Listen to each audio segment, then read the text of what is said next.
Greetings, you generous Ents. My name is Cameron, and welcome to a very special episode of Crack Pack here on LRRMTG. Today I'm joined by PowrDragn. Hey! To open a set booster of Lord of the Rings Tales of Middle-earth. Thank you to Wizards of the Coast for sending us these packs. We hope you're enjoying the PBR so far. And if you've missed it and you're watching this episode after the fact, be sure to check out the VOD here on the LRRMTG YouTube channel. Now, let's crack this pack. Yeah, you know, cracking packs just never gets old. I know, it's a constant state of novelty. Also, I just appreciate, like, you know, this little seed of randomness in my life. For sure. For sure. Like, cheat code, by the way, get in with your local game store, because a lot of times they'll need help cracking packs for products. You can live through them to, like, open some packs without having to spend your own money.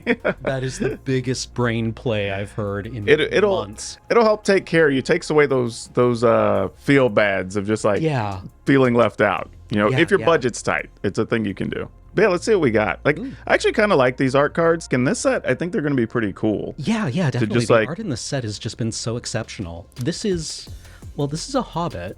Eleanor Gardner. Yeah, this might be the first set where I actually want to collect the art cards. Yeah. The tradition of Lord of the Rings having just top tier artwork is something that I really appreciate. No matter the product that they do, it's always a thing that seems to be really, really strong. Yeah. So let's see what we got here. We got an Isolation of Orthanc.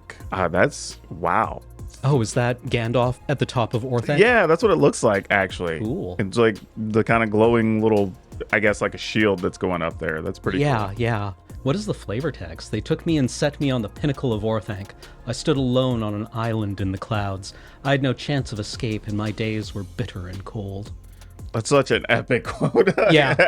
But yeah, this is cool. So it's a 4-mana instant. Put target creature into its owner's library second from the top. So you don't really get rid of the thing, but you buy yourself some time. Yeah, a tuck effect is always good. Can especially also be if, like, on defensively for yourself. That's the other thing. Too. Yeah, to remove something that is, you know, getting or to protect something that's being removed. Yeah, that's actually not bad.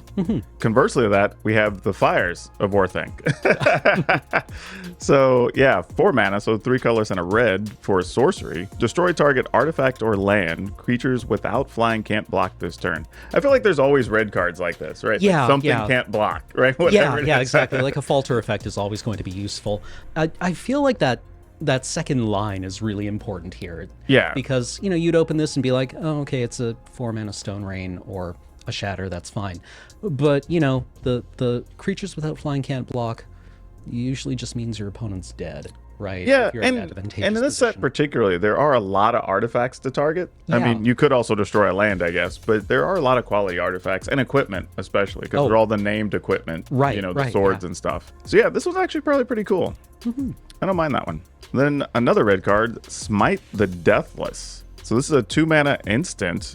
Smite the Deathless deals 3 damage to target creature. That creature loses indestructible till end of turn. If that creature would die this turn, you exile it instead. Nice. Yeah, big fan of this. Like, nice and simple, you know, like an Incinerate, but with bonus action. Yeah, the artwork depicting Éowyn putting her sword inside the Witch King of Angmar.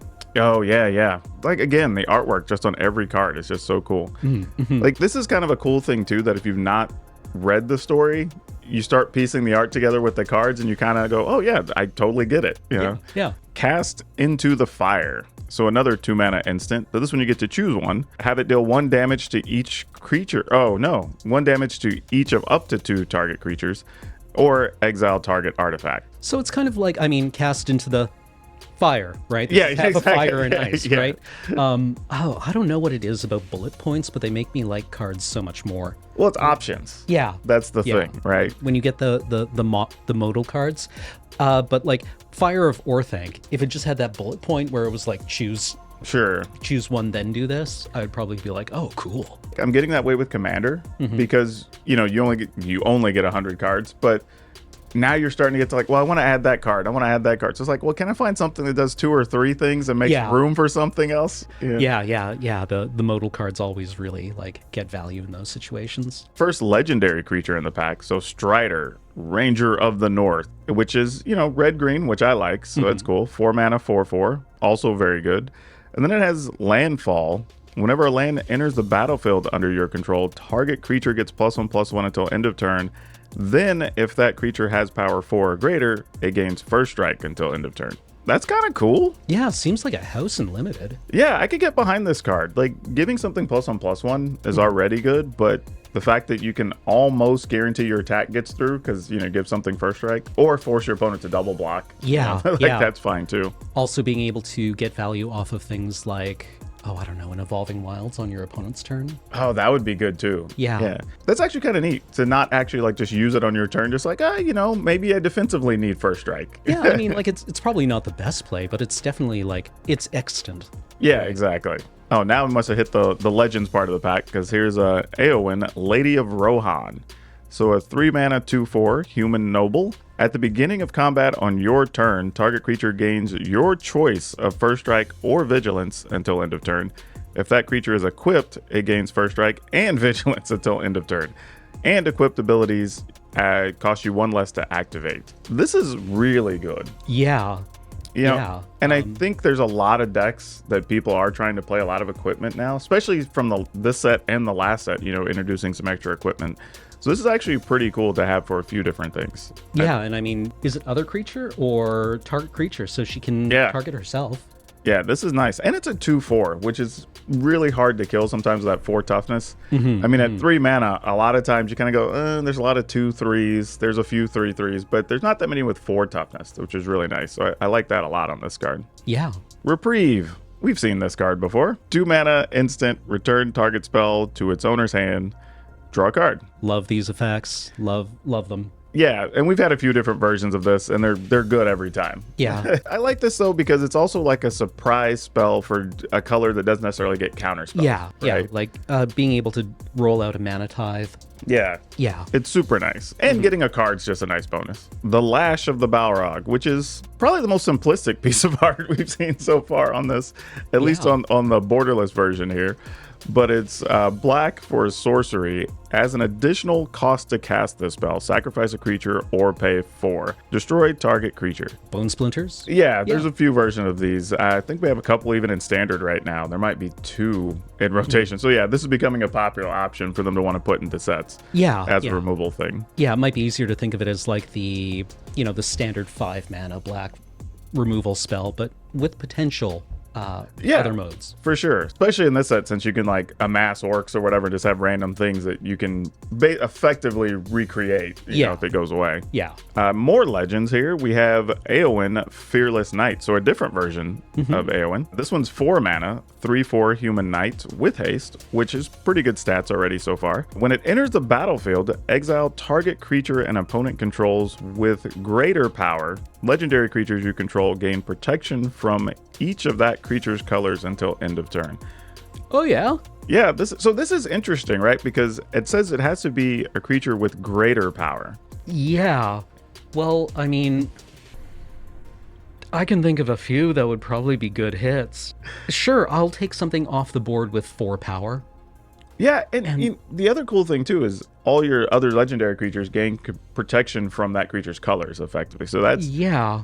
That can allow you to get through a pretty big attack, because what's left is probably going to share colors with that a lot of the time. Yeah, I mean, you even if you're just exiling an orc army and then, like, exiling your opponent's biggest thing. Yeah. Everyone else gets protection. And you just rumble in. Also, this isn't an O-ring effect. It's just gone. Yeah, I guess so. I just said it doesn't bring it back. Yeah, this card's great. Yeah. I like this card a lot. Yeah, it seems extremely first pickable. Rivendell, one of the legendary lands. We got one of these in each color, so this was pretty cool. Enters the battlefield tapped unless you control a legendary creature, which there's a ton in this set. Yeah.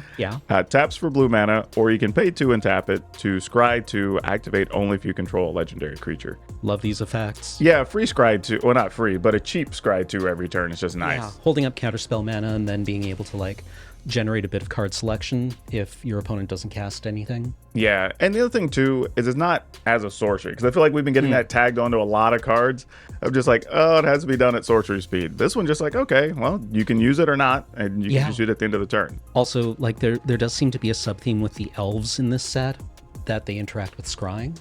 Oh, true. Yeah. So that could work too. And then our last actual spell in the pack is Mirror Guardian. So this is cool. 3 mana, 4/2 Dwarf Soldier in green, which is kind of interesting because you get too many dwarfs in green. And when this dies, the ring tempts you. So just a 4/2 body for 3, and then when it dies, you move up on your little ring counter there. So that's actually a useful card for sealed. I don't know if we'd use it for too much else, but it's probably good for limited formats. So yeah, I don't know. I think if I were to pick the, like, this was just presented to me, like what I want first, I'm probably going for either the red-white Eowyn or Strider. I think it gives me enough room to build around both of those. Yeah, they both seem like really interesting and fun archetypes. Eowyn in the Boros get 'em archetype, and Strider just wanting to play out lands.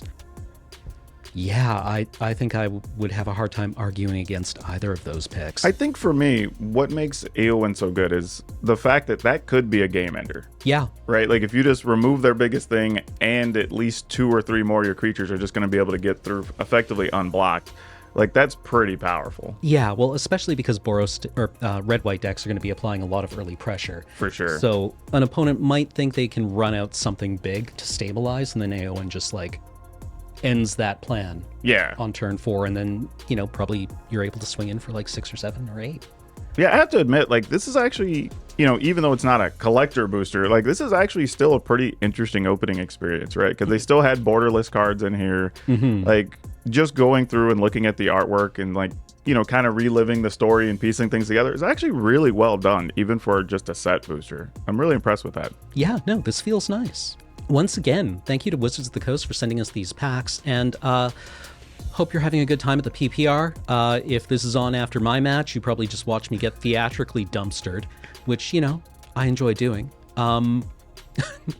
for your entertainment.